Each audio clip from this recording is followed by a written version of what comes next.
Kennedy Ife was a 26-year-old man who reportedly became possessed by a demon. It started when he got an unexplained pain in his throat and then began to act very strange. He complained that there was a python inside of him and it forced him to bite his own father. He even threatened to cut off his own before his family strapped him to his bed and tied him down. His brother later said to the police that it's clear that this thing was in him. What we believed was a demon because it was not natural. It was clearly trying to kill him. Kennedy did sadly die, however it wasn't at the hands of a demon, but actually by his own family. Kennedy had been tied to his bed for 3 days before his brother called for medical help. He was extremely dehydrated and developed breathing problems as he was lying there. When the paramedics got there, they pronounced him dead at the scene. The family had attempted to exorcise this demon out of Kennedy through prayer and extensive force. Kennedy's body had been battered through this exorcism as the family attempted to cure his soul. They were eventually all charged with manslaughter, however the jury found them not guilty in court and they were set free. Personally, I can't even imagine how brutal it would have been to be strapped to a bed for 3 days straight,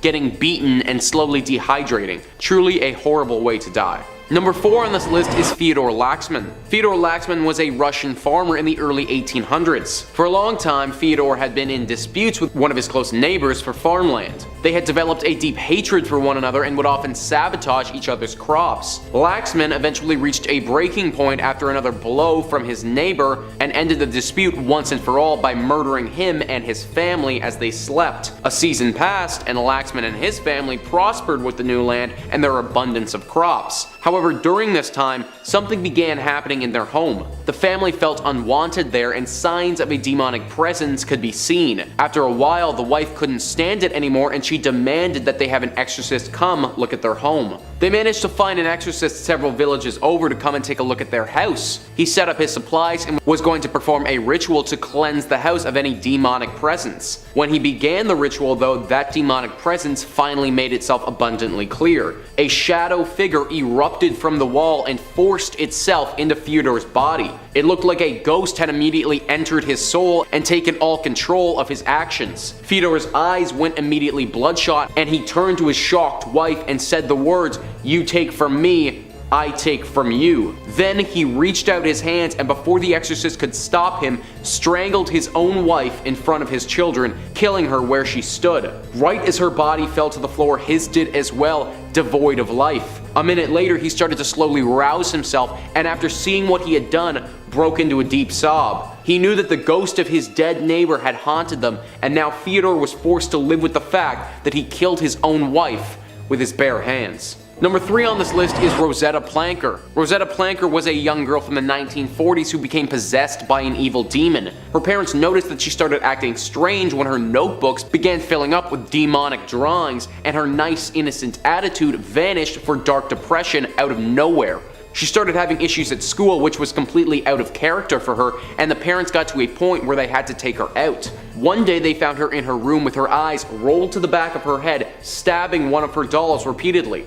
It was at this point that they realized they had to get a professional in to perform an exorcism. They contacted their local pastor who set them up with a weathered exorcist. This exorcist had seen his fair share of demonic possessions in his day, but even he wasn't prepared for what happened during Rosetta's exorcism. They laid Rosetta on the bed and strapped her in as they typically would. Then the exorcist began performing his ceremony, but it didn't take long for things to get out of hand. Rosetta began to float off of the bed, flailing her limbs as best as she could under the restraints. Her head started spinning around and around in a completely inhuman way, looking as if it was breaking her neck over and over and over again.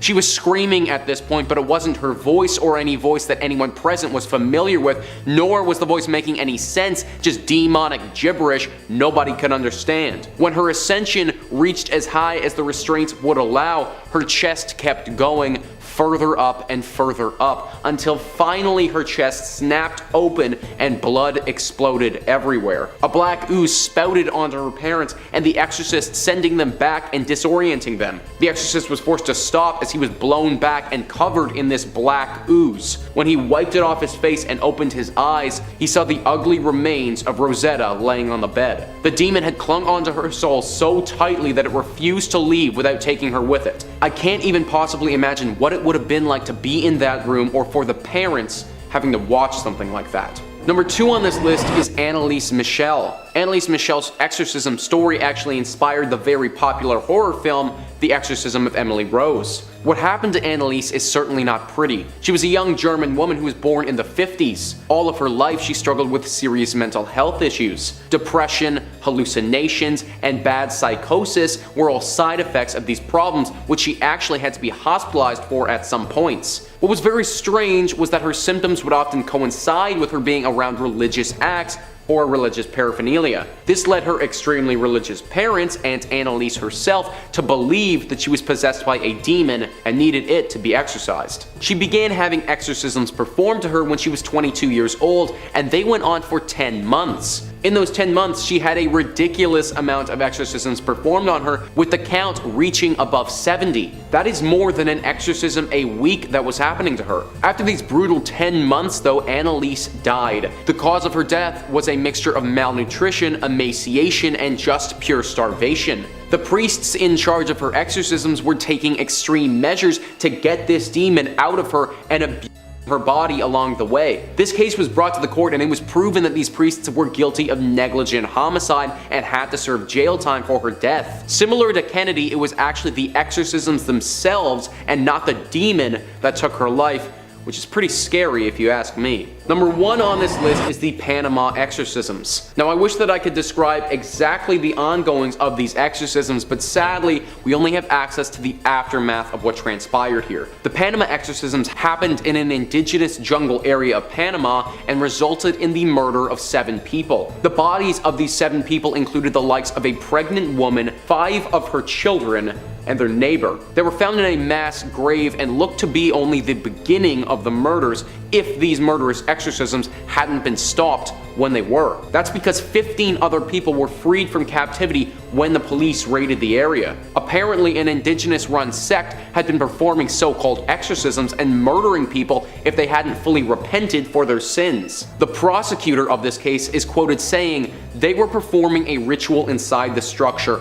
In that ritual, there were people being held against their will, being mistreated. All of these rites were aimed at killing them if they didn't repent their sins." The place where they were performing these exorcisms was a church where they found a naked woman, machetes, and a ritually sacrificed goat amongst other religious paraphernalia. What this group did was kidnap people and then bring them here to perform what they thought was God's will. The leader of the group said that they had received a message from God and that's why they were doing this. This brutal atrocity only happened a little over a year ago as well, so it's still very fresh. I don't know exactly what happened in these exorcisms, but we do know that it resulted in the murder of 7 innocent people, which is just about as scary and sad as you can get. Coming in at number 5, we've got the exorcism of Roland Doe. This is a famous one. Even if you haven't heard of Roland himself, you've heard of the works he's inspired. We all know of William Friedkin's Oscar-winning movie The Exorcist, right?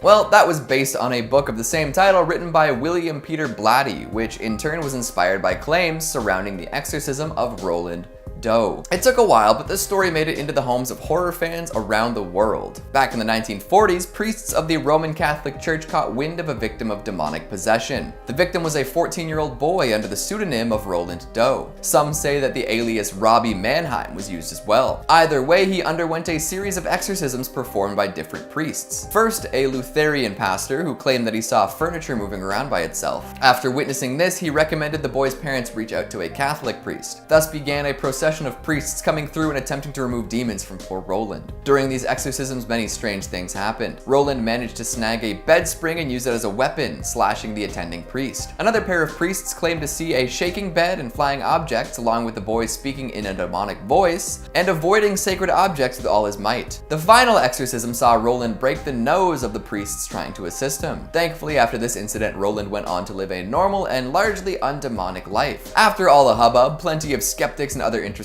parties investigated the exorcism. Much of the recorded information that people referred to when discussing the series of events turned out to be hearsay, and there really is little evidence to prove any of it actually happened. In fact, it does seem like Roland suffered from some sort of mental illness, and writers thought it was a great story to exploit. Still, the treatment this boy received thanks to shaky claims of demonic possession is scary enough. Coming in at number 4, we've got the exorcism of Michael Taylor. The year was 1974. Family man Michael Taylor lived with his wife and 5 kids in Ossett, an English market town near Wakefield. Most folks knew him as a relatively easygoing man, although he did suffer from depression linked to a back injury sustained years ago. The townsfolk were particularly religious, but the Taylors were not. This led a friend of the family to attempt to ease his pain through spirituality. She brought him to a church group and he became part of the religious community. Leading this group was a 21-year-old pastor by the name of Mary Robinson. As Michael spent more time with the fellowship, his wife, Christine, grew suspicious. Michael and Mary started spending lots of time together, engaging in activities like staying up all night and making the sign of the cross at each other to ward off evil. In fact, Michael's personality changed entirely. He adopted very strange beliefs and was bad-tempered around the house. Christine decided she'd had enough. She called him out in front of a large gathering of people, causing him to lash out. All in attendance claimed that something came over him as he screamed in tongues and flailed about. Eventually, he was restrained by a group of people and everyone decided it would be best if an exorcism was performed. 2 ministers were brought to Ossett to go through with it, and it ended up lasting overnight. Michael screamed and flailed and scratched and bit the whole time, prompting the ministers to tie him to the floor. They claimed that over 40 demons had possessed Michael and they weren't going to leave easily. In fact, the priests succumbed to exhaustion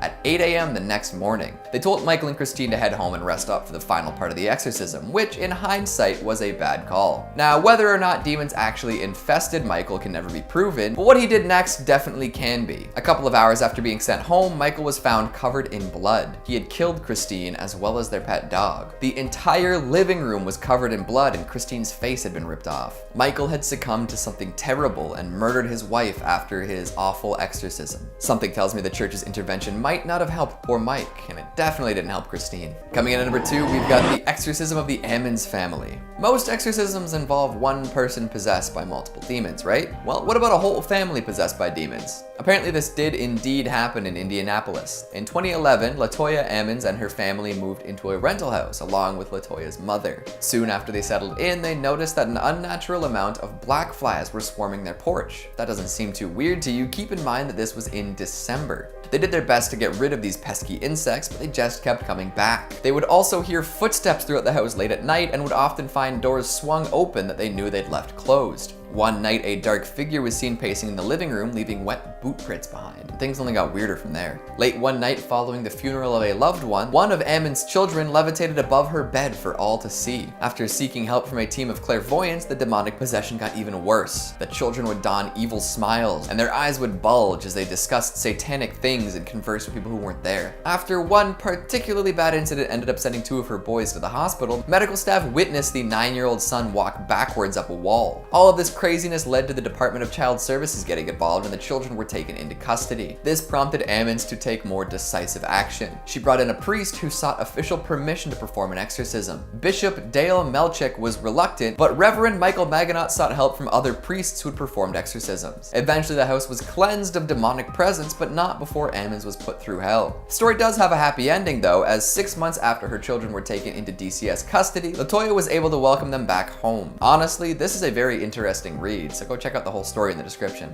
Number 5 on this list is the exorcism of Emma Schmidt. Emma Schmidt's exorcism was a widely publicized affair that happened in 1928. What's interesting about this case is that Emma Schmidt had actually been the subject of an exorcism from the same exorcist in 1912. Father Riesinger was the one who performed the exorcism in 1912, and when he heard about how she'd become possessed again, he rushed to help her. However, this time he didn't expect the demon to have as strong as a hold on her soul as it did. Now, it's written that after Father Riesinger began to perform the exorcism, Emma dislodged herself from her bed and from the hands of her guards, and her body, carried through the air, landed high above the door of the room and clung to the wall with a tenacious grip.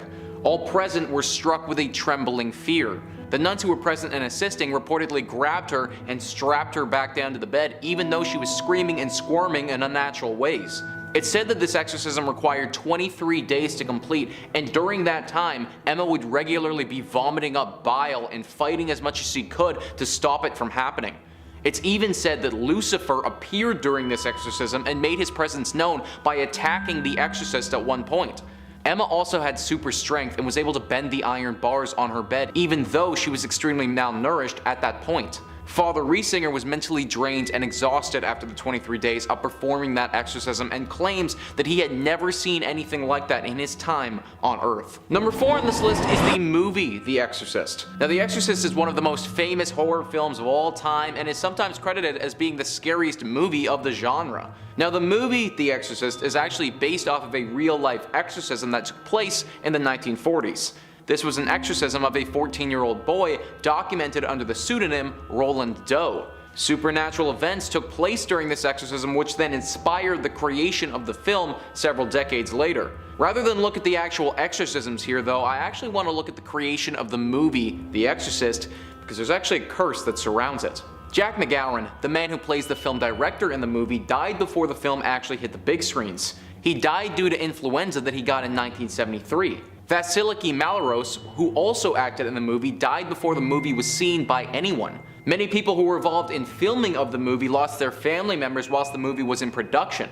There was also a report of another one of the actors almost dying in a near-fatal motorcycle crash.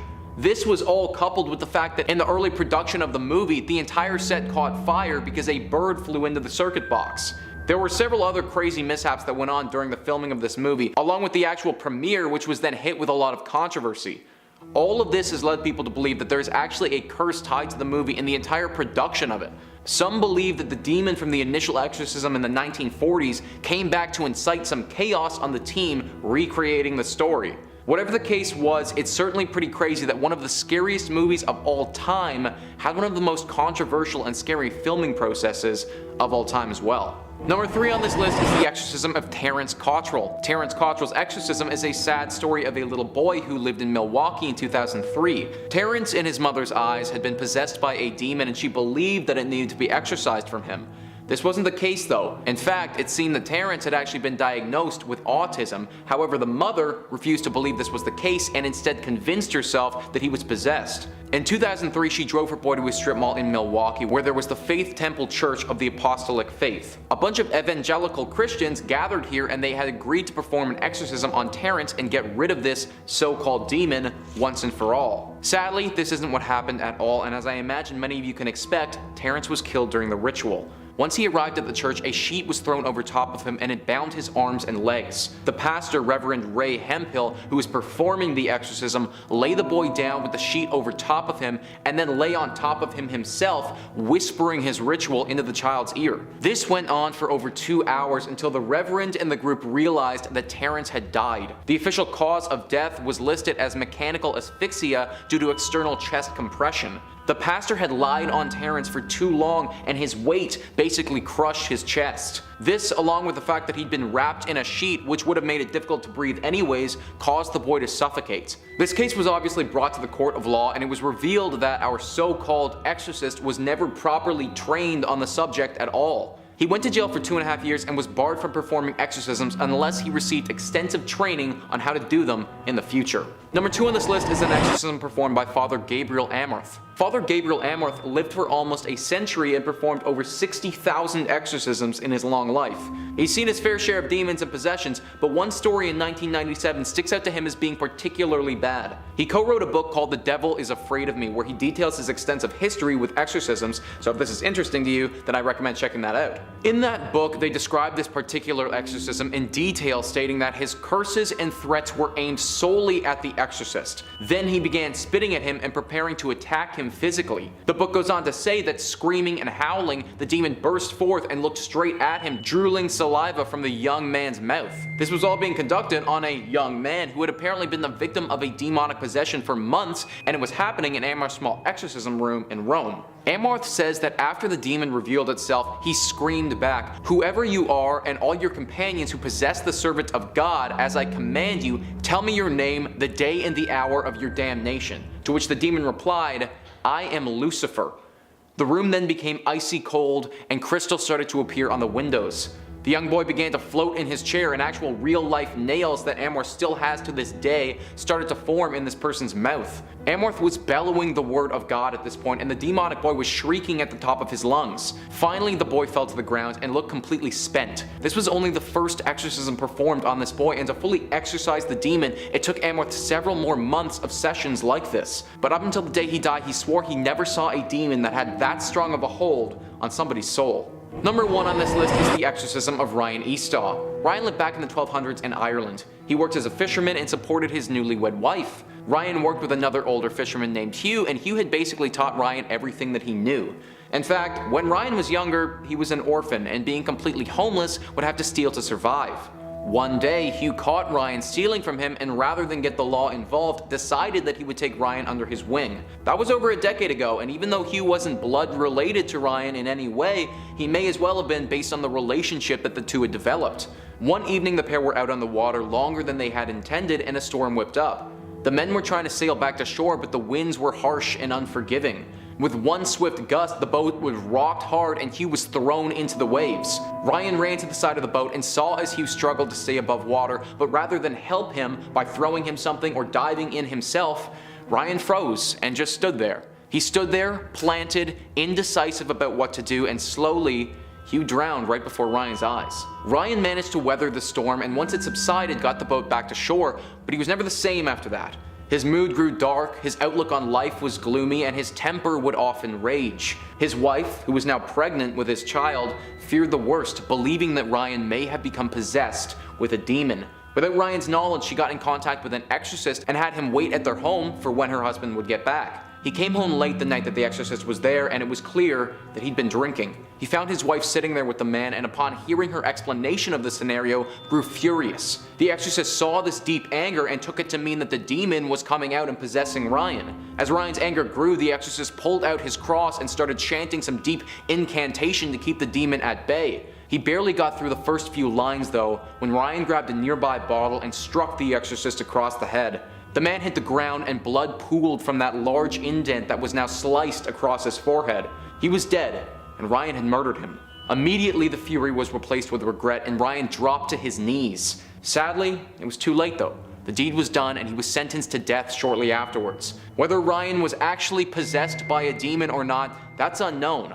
I personally think the only demons that he was ever possessed with are the demons that he imposed onto himself for never acting when his father figure, Hugh, drowned in front of his eyes. Number 5. Amy Stamatis, 2006. Amy Stamatis was a nurse living in Searcy, Arkansas, and working at a hospital in the nearby town of Little Rock. The then 49-year-old was writing reports and suddenly realized that she had completely forgotten her training and could not remember any of the details of how to do her job. Not being able to continue in the field that she had dedicated her life to, she was forced to resign her post. Despite having been a jogger for years, she suddenly found herself unable to engage in that activity either. One by one, the things that brought her joy were suddenly becoming out of reach. Her mental condition worsened with incidents of her hearing voices, removing her clothes in public, suddenly screaming at loved ones, and climbing a 7-story parking ramp with the intention of leaping off of it. Although police officers managed to talk her down from this incident, the voices she was hearing continued to convince her to commit acts of self-harm, culminating in her jumping from the 2nd-story window of her house, resulting in her becoming paralyzed from the waist down. While she was recovering in the hospital, she received a visitor, a Pentecostal evangelist named Cindy Lawson, who claimed to have successfully performed 10 real exorcisms before, having witnessed people's eyes changing colors during the ritual, and even a few cases of levitation. Lawson claimed that God had spoken to her and told her to go to the hospital where she would find Amy, who was unknowingly possessed by demons. Stamatis agreed to let Lawson perform an exorcism, and though she has no memory of how the event went down, family members who were present claimed to see an instant change in Amy after it was complete. Number 4. The infamous Arnie Johnson case. 1981. In 1981, a young boy in Brookfield, Connecticut named David Glatzel began having vivid night terrors. As time went on, these nightmares began infiltrating his everyday life, with him seeing haunting figures such as an old man with a white beard, a man with big black eyes and animalistic features and jagged teeth. He then began engaging in bizarre behavior like kicking, biting, seizures, and marks of strangulation appearing out of nowhere. His family reached out to Ed and Lorraine Warren, who concluded that David was possessed by a demon. Priests performed 3 exorcisms on David, which supposedly caused him to levitate. In the chaos, the boyfriend of Debbie, David's older sister, Arnie Johnson, confronted the demon and told it to leave the child alone and to take him instead. David made a full recovery, but the demon decided to take Arnie up on his offer. A few months later, Arnie stabbed his landlord to death, and upon apprehension claimed that the devil made him do it. His trial marked the first time in history that someone entered a plea of not guilty for reasons of demonic possession, although this plea was rejected. David was charged with manslaughter and served 5 years of his 20-year sentence, and ended up marrying Debbie Glatzer. Their story was loosely adapted into the third Conjuring film, which follows Ed and Lorraine Warren's involvement with the case. Number 2. Gottliebin Dittus, 1842. Our next entry takes us to the German village of Mottlingen in 1842. Residents of this sleepy village started to notice strange noises and odd goings-on at the home of a 28-year-old woman named Gottliebin Dittus, who believed that her house was being haunted by the ghost of a woman who was always seen carrying a baby in her arms. Dittus began being affected and would drift in and out of a trance-like state, seemingly blacking out for days at a time. The local pastor, Johann Christoph Blumhardt, took it upon himself to free Dittus of her affliction, which had lasted for 2 whole years before he got involved. He claimed that Dittus was possessed by several demons, as well as the spirit of the woman that she had reported seeing, who Blumhardt believed to be the ghost of a local murderous widow who had been known for burying children in a nearby field. The exorcisms he performed on Dittus were horrific, with her reportedly vomiting blood, broken glass, and even nails. The exorcisms continued until one day Dittus appeared to snap out of her possession, declaring that all the demons and spirits had been cast out, and that Jesus was the victor. Number 1. Clara Cele, 1906. In one of the first documented exorcisms in South Africa, a 16-year-old orphan named Clara Germana Cele was staying at the Marion Hill Mission School in Umzinto when she began exhibiting violent behavior. The behavior became more and more extreme until one day the teen began growling, tearing at her clothes, and demanding to speak with the local priest, Father Erasmus Horner. Clara confessed to the priest that she had made a deal with the devil himself, and when the nuns tried to pour holy water on her, her skin began to burn. She would go wild and convulse at the sight of religious iconography, showed immense strength disproportionate to her size, and she began speaking languages that the young teen could not possibly know. When Clara began levitating in front of them, the priest and the nuns got permission to perform an exorcism on her. The exorcism was a wild ordeal, with Clara trying to strangle the priests, levitating at various times, and in perhaps the most horrifying and amazing moment of the ritual, transforming into a serpent who bit one of the nuns. The exorcism lasted for 2 full days and was performed in front of 170 people. By the end of the second day, the demon reportedly caused Clara to levitate one last time before leaving her body, never to return. Clara was demon-free, but unfortunately died 6 years later of heart failure at the age of 22. Number 5 on this list is the exorcism of Dan Abudani. Dan was a young adult living in Malaysia who ran a local business that he inherited from his father. He sold textiles and did okay for himself, certainly not getting rich, but also not being dirt poor either. For reasons unbeknownst to him, Dan started to notice some strange ongoings at his store. He had been running it for roughly a year, and all of a sudden, strange things started to happen. The lights, which were brand new, would flicker uncontrollably and then just as quickly stop as if nothing happened. The register would sometimes just open without warning, as if some ghost thief was trying to rob Dan. A harsh wind would blow his textiles when there was no window or door open for wind to blow through. Dan was never somebody to believe in the paranormal or anything like that, but his late father was, and he remembered him telling him a legend of a family who was killed on this area of land prior to them erecting their textile company. After some months of these ongoings, he finally decided to get in contact with somebody who knew something about the supernatural, and they recommended getting an exorcism done. Dan was reluctant at first, but finally caved and had an exorcist brought in to see if they could do anything. After examining the space, the exorcist insisted that not only a ritual be performed on the storefront, but also would be performed on Dan to make sure that no demon was clinging on to anything in the space. If Dan was going to go down this route, then he had better do what they tell him, so he agreed. He was strapped down to a chair in the back of the store, and the exorcist began performing their ritual. At first nothing happened, but then the wind started to pick up, the lights started to flicker, and the register began operating as if it had a mind of its own. A deep shadow filled the room, and even though the lights were on, it felt like darkness was overpowering them. The exorcist was chanting his ritual as loudly as he could at this point, trying with all of his ability to exorcise whatever was occupying the space. Just as it felt like he might be making progress, a deep voice boomed throughout the space and said, "Leave my home." Just as that finished, a pair of scissors that was lying on one of Dan's workbenches flew from where it was and pierced the exorcist directly in his neck. He fell to the ground and life slowly left his body, with Dan strapped to the chair, unable to help him. Dan was found in his store 2 days later by a neighbor, extremely dehydrated and close to death. He told the police what I told you, but they didn't believe him, and he went to jail for murder. A really sad story of a young guy who just happened to own the wrong store at the wrong time. Number 4 on this list is the most famous case from the notable exorcist, Father Vincenzo Taraborelli. Father Vincenzo Taraborelli is one of the most known exorcists in the world. He's stationed in Rome and well into his 80s at this point. The Catholic Church has been attempting to find a successor for his role, but no priest wants to take on the deep mental strain that it will cause them. Now, it's said that Father Vincenzo Taraborelli will see up to 30 people in one day. He often urges someone who intends to become an exorcist to regularly see a psychologist, as the job is incredibly draining. The exorcism that we're going to look at from him today is one case that has actually spanned over 13 years. The woman was deeply possessed, and it took over a decade for Father Vincenzo to eventually oust the demon. He spoke about the ongoings of these exorcisms in an interview back in 2016,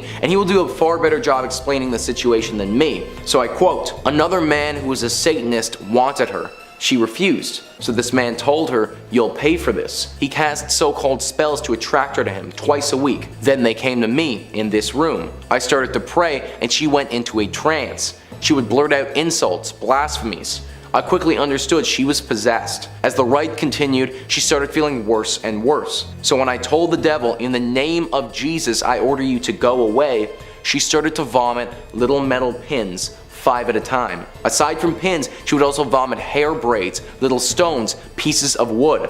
It sounds like something from another world, right? Instead, it's something from this world." End quote. That last sentence really gets to me. It sounds like something from another world, but instead it's something from this world. And that's exactly what I thought when I first heard this story. How on earth is it possibly real for someone to vomit up little stones or pieces of wood? Frankly, I would be petrified if I saw someone doing that, and I completely understand why Father Vincenzo recommends seeing a psychologist before you take on this role. Number 3 on this list is the exorcism of Beatrice Clement. Beatrice Clement was a young woman who was said to have lived in the 9th century. She was a mother of 2 children, and her husband was a butcher. At about the time she turned 30 years old, she started to experience episodes. These were episodes of psychosis that would be accompanied by deep hallucinations. It became increasingly apparent that her mental state was draining, and the reality that she thought she lived in was far different than the truth. As with many other things back then, these episodes were chalked up to the work of the devil. Her husband, her children, her neighbors, everybody believed that a demon was in charge of her soul at this point.